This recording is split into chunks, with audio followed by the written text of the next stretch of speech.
How's it going, guys? I'm ItFightsBack, and finally, here is the fully min-maxed build guide for my Archmage Indigon Stormbrand build. In my first video on this build, I proved the concept using Archmage with Indigon. Since then, I have sought to improve the build as much as possible, which took longer than I expected because I found an item I did not think would exist in the league, allowing me to push it to a completely unethical level, which cost a lot of currency in-game. I will go over the build in a state where it is replicable before I dig into the unethical version, and as always, timestamps are in the video description. The original build guide was primarily focused on optimizing boss damage, but the more I pushed it into harder content like 80 to 100% Delirium maps, it was far too finicky to perform well in these maps with consistent damage uptime. I wanted to fix that, and some of your comments actually helped me to do so, and I appreciate it. I have changed a lot of things from the previous build. Due to the way Indigon works, it increases mana cost of skills based on the amount of mana you have spent recently. Increasing the mana cost of the Stormbrand increases the amount of added damage from the Archmage support.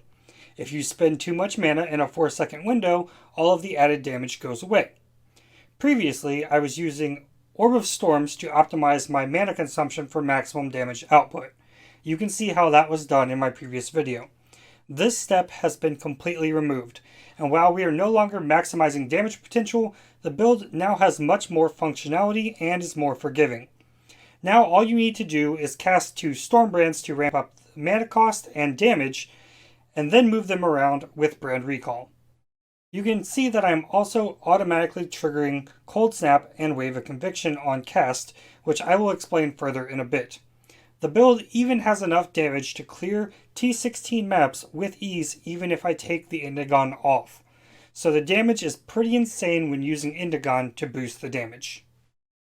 For my gear, I am still using the Ivory Tower as my chest piece, giving me energy shield based on my reserved life, and causing all chaos damage taken to come from my mana rather than life. The helmet is an Indigon, which is how we are scaling the damage from the Archmage support gem. This helmet increases mana cost of skills and spell damage for each 200 mana you have spent recently. I got a helmet enchant that gives Stormbrand a chance to chain an additional time. I did not need more damage, so the slight boost to clear speed was the best option for the helmet enchant. I have an Ad-Series foible, which is the best in-slot amulet for any Archmage build. It gives an insane amount of mana and mana regeneration. The shield is a Prism Guardian, which allows me to reserve all of the socketed auras on my life rather than mana, which gives me the energy shield bonus from the Ivory Tower. My only other piece of gear that has not changed is my ring that has mana and conductivity on hit. The first thing I upgraded from my previous build was getting Skyforth boots. I paid 14 exalts for these at the time, but they have since dropped in price substantially. These boots give a large amount of mana, which rolls from 60 to 120, 30% increased movement speed, a chance to gain a power charge on critical strike, 6% reduced mana reserved, and makes your stun threshold equal to 500% of your total mana. I have over 8,000 mana, so that means stuns would be calculated as if I have over 40,000 life. Essentially, this means you will never get stunned. The downside of these boots is that you have no life regeneration. Previously, we were using the Zealot's Oath Keystone on the passive tree to convert life regeneration into energy shield regeneration. This no longer works with these boots.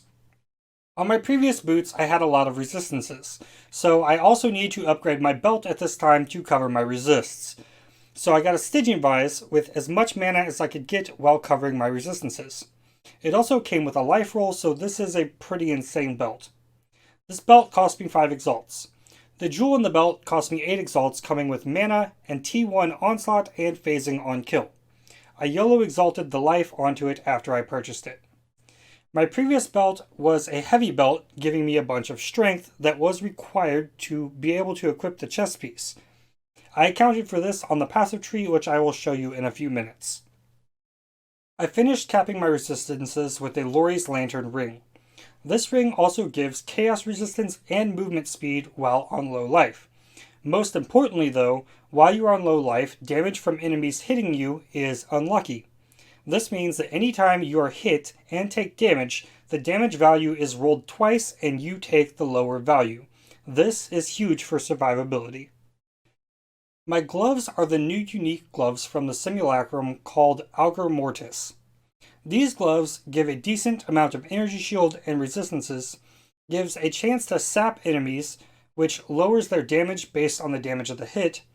Enemies in your chilling areas take increased lightning damage, which is a massive more multiplier on damage. It also increases effect of non-damaging ailments, which further scales shock, sap, and chill effectiveness. I have a corrupted pair of these gloves that gives base critical strike chance to spells, which is also massively beneficial. These were only 2 or 3 exalts.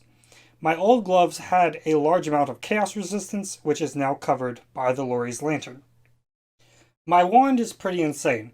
You need a wand with an open suffix for the trigger socketed spells when you use the skill craft. Beyond that, you want to prioritize cast speed, mana, and spell damage in that order. I paid 25 exalts for this wand and exalted increased projectile speed, going for spell crit chance or crit multi. This wand was the last upgrade I made to the build, and I spent most of the time playing this version of the build with this wand here, which is essentially a lesser version of my new wand. In my wand, I have Wave of Conviction and a level 21-23 Cold Snap linked with a level 6 Awakened Increased Area of Effect. This is to maximize the AoE coverage of the Wave of Conviction and Cold Snap, which is important because any enemy on the chilling ground from the Cold Snap takes increased lightning damage from the gloves. It's big, both literally and figuratively. This also gives the ability to gain frenzy charges while mapping. My main skill link setup has a 21-23 Stormbrand, a level 21 Archmage with no quality, which is important because quality further increases the mana cost of Stormbrand. A 21-20 Conk Effect, a 21-23 increased critical damage support, a level 6 Awaken Controlled Destruction, and a level 6 Awaken Lightning Penetration. In my last video, I was using the increased critical strike support gem, which is no longer required because of the corrupted base spell critical strike chance on the gloves and the base crit chance from the Bottled Faith. In my helmet, I have a level 7 20% quality brand recall linked with a level 4 Empower, a level 4 Enhance, and a 21-23 Second Wind. This maximizes the cooldown recovery speed and brand attachment range gained from brand recall. In my shield, I have a level 21 Zealotry, a level 20 Wrath, level 21 does not give any benefit, and a level 21 Vol Discipline, which are all reserved on my life via blood magic because they are socketed into the shield. In my boots, I have a level 5 Clarity and a level 5 Precision linked to a 20-23 blood magic. A 21-23 blood magic would not allow me to level either or higher. I also have a level 16 Molten Shell, which is leveled as high as my strength will allow. In my gloves, I have a 21-23 Flame Dash linked with a level 1 Arcane Surge and a 21-23 Faster Casting alongside a Vol Grace, which is also leveled as high as Dexterity will allow. My flasks are a Catalyzed Eternal Mana Flask of Staunching for bleeding immunity and the fastest possible mana recovery. A Chemist Diamond Flask of Warding for curse immunity and making my critical strike chance lucky. The Bottled Faith creates consecrated ground in a large area, increasing base critical strike chance against enemies on consecrated ground, as well as causing the enemies to take 10% increased damage. Next is a Chemist's Granite Flask of Iron Skin, to give me a large amount of physical damage mitigation, as well as bolstering the effectiveness of my Molten Shell. My last flask is a Chemist's Quicksilver Flask of Heat. This gives me movement speed and makes me immune to chill and freeze, which was vital as the build is no longer permanently ailment immune. Adding the Bottled Faith meant I had to drop the Basalt Flask I was using previously and therefore forcing me to drop the movement speed on the Quicksilver because the freeze immunity is mandatory. On my Pantheon, I am using Soul of Lunaris and Soul of Aberath, and I also help Delirium for the mana regeneration, resistances, and crit multi. So, With Indigon, my mana cost will increase as I spend mana in a 4-second window. If I hover over my Stormbrand tooltip, it costs 771 mana. If I cast Stormbrand once, the mana cost jumps up to 2084. When I cast a second Stormbrand, the mana cost jumps to 6902, and also casts a Cold Snap and Wave of Conviction. The tooltip average damage shows over 300,000 DPS. If I cast a third Stormbrand in the 4-second window, the mana cost goes to 21,794. If the mana cost of the skill is raised above the total mana pool, which mine is 8,822, all of the added damage from the Archmage support is lost. So you have to be careful to only cast 2 Stormbrands every 4 seconds to keep from bricking your damage. You can also edge your damage higher using Flame Dash and Brand Recall. After casting 2 Stormbrands, my Flame Dash mana cost is 145, and Brand Recall is 126. Every additional 200 mana you spend will raise the mana cost of the Stormbrands. So if I cast 2 Stormbrands followed by a Flame Dash, Brand Recall, and another Flame Dash, the mana cost of Stormbrand is now 7,778. Flame Dash and Brand Recall have the ability to cause a tick of the Indigon effects to linger after the mana increases from the initial Stormbrand casts wear off. This may be difficult for me to demonstrate as it happens quickly, but in this case, the mana cost of the Stormbrand is just over 1200, which means a second cast of Stormbrand would brick my damage. Every time I cast Stormbrand, my eyes will glance towards my mana. If my mana from the first Stormbrand cast drops below 8,000, I will only cast 1 Stormbrand in that 4-second window. After playing it as much as I have, I can visibly tell the difference in mana cost based on how much the mana bar moves, and no longer have to always look at the numbers. If the mana cost does not drop below 8,000, I know that the Stormbrand cost was the base value of 771, and I know I am free to cast a second Stormbrand. Moving on to the passive tree. On my Ascendancy, I removed Illuminated Devotion and Arcane Blessing, losing the Elemental Ailment immunity I was previously so fond of. I felt comfortable doing this because, as someone pointed out in the comments on my previous video, I am now taking the Essence Extraction Mana Flask Notable that removes a random elemental ailment when you use a Mana Flask. With this, I can easily remove elemental ailments, but I still needed Chill and Freeze immunity on a Duration Flask, so that is what prompted me to drop the additional movement speed on my Quicksilver Flask. Because of that passive node, this now allows us to take Sign of Purpose to give an additional brand and damage, but most importantly the increased cooldown recovery speed for Brand Recall. This is a huge buff to clear speed. I also take Conviction of Power, which grants a chance to gain endurance charges when you gain power charges, which you are constantly gaining because of the power charge on crit from the Skyforth boots. In addition to the defenses from the endurance charges, you also will gain 5% reduced elemental damage taken while you have an endurance charge, and 5% elemental penetration while you have a power charge. Then I am still using Divine Guidance for the mana and Sanctuary of Thought for the massive amount of energy shield. The 50% less mana cost of skills and 10% less mana reservation are both required to make this build playable. The passive tree has been greatly more optimized. I mentioned earlier that with the Skyforth boots, life regeneration can no longer be converted to energy shield regeneration, and I lost strength on my belt when I upgraded to a Stygian Vice. So the pathing at the beginning of the tree was changed. Instead of going through the life and mana regeneration nodes, I now path through the strength nodes at the edge of the Templar's start. I path up to Precision, which gives cast speed and movement speed, but the 20 dexterity from this node is required. Without it, I would not be able to use the level 4 Enlighten in the Brand Recall links.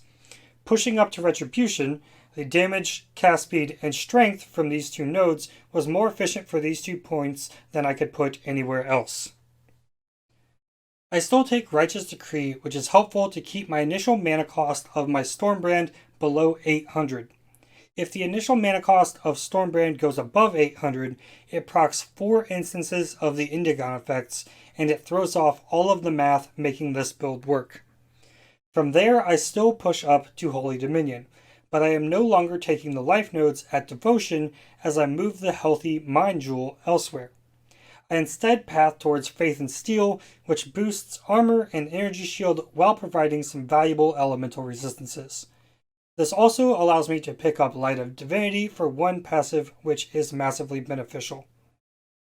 I still grab Divine Judgment for the elemental penetration, and in the jewel socket I have my Watcher's Eye, which is pretty disgusting. The Watcher's Eye has maximum mana as extra energy shield while affected by clarity, and also gives increased energy shield recovery rate while affected by discipline. This is effectively a more multiplier on my energy shield leech.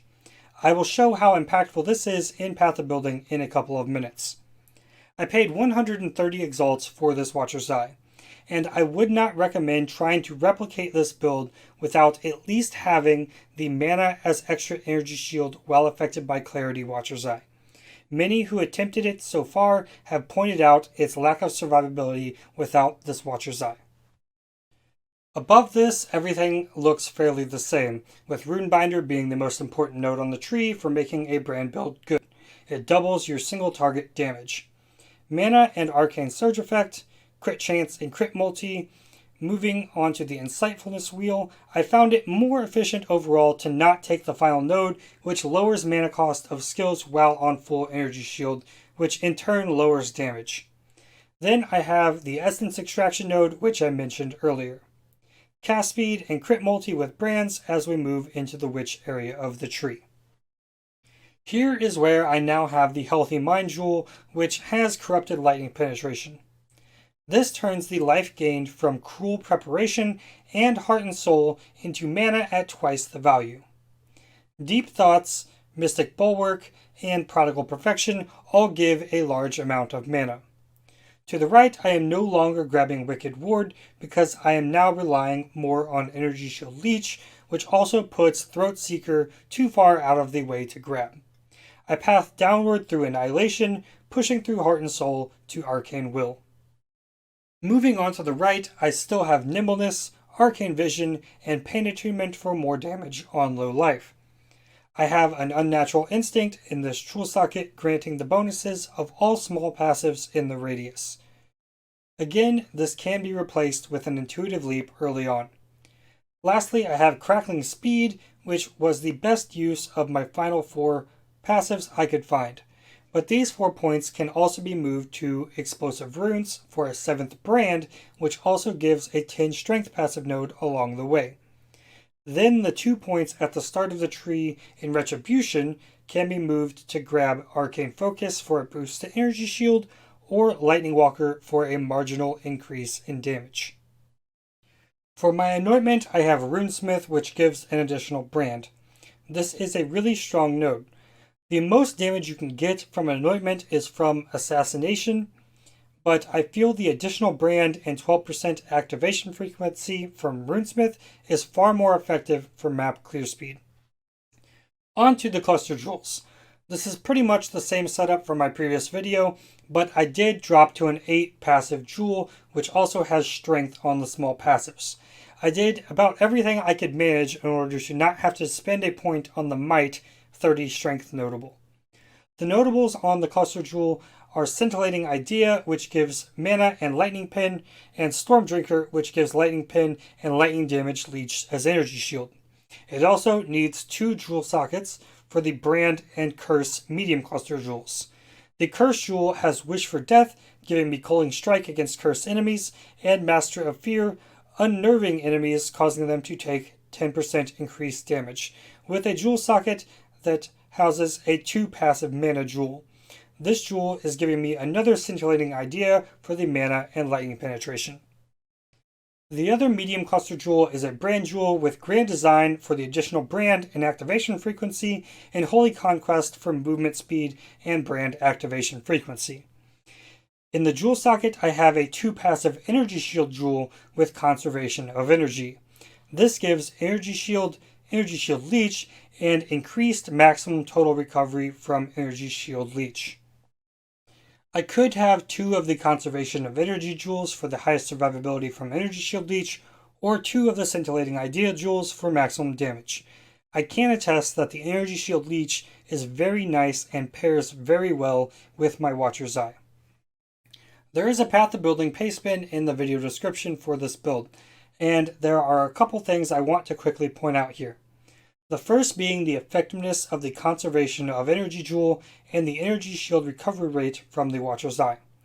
On the left side here, it shows that I have 1,259 Energy Shield Leech rate. If I turn off the Watcher's Eye, the ES Leech drops to 702, and without the Conservation of Energy Jewel, it drops to 572 ES Leech. They work together to provide what is essentially 15.6% Energy Shield regen per second from Energy Shield Leech. Without either, it only equates to 7% Energy Shield regen. That is why I went so hard for the Watcher's Eye. I also have my Flame Dash linked to Arcane Surge, and as I mentioned in my last video, there is still no way to scale the increased Arcane Surge effect from the passive tree. This is mitigated by leveling the Arcane Surge gem linked to Flame Dash from level 1 to level 13. Local Identity commented on my previous video indicating they would try to add the Arcane Surge scaling into Path of Building, so this step would no longer be needed. This may be coming in the future. Lastly, onto the configuration page. Here I have everything checked that can be up for boss encounters without ads. If there are ads, you can gain Onslaught and Frenzy charges for like a Kosas or Uber Elder.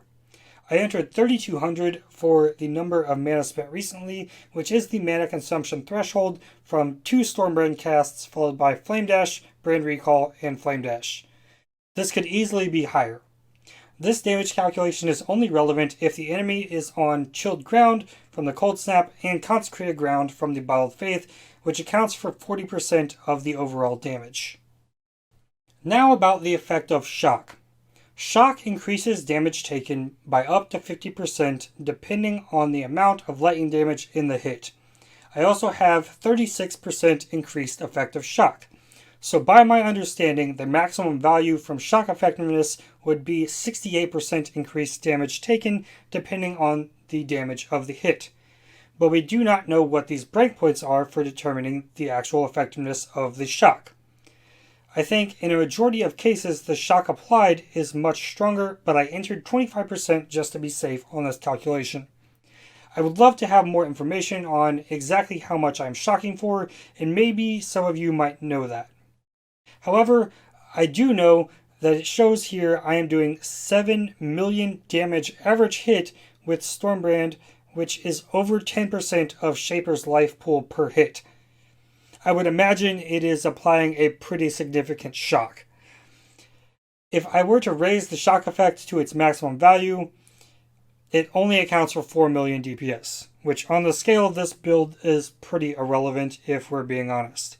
I could top that 4 million DPS by flame dashing 2 more times and pressing Molten Shell in the 4-second window. This build does a lot of damage.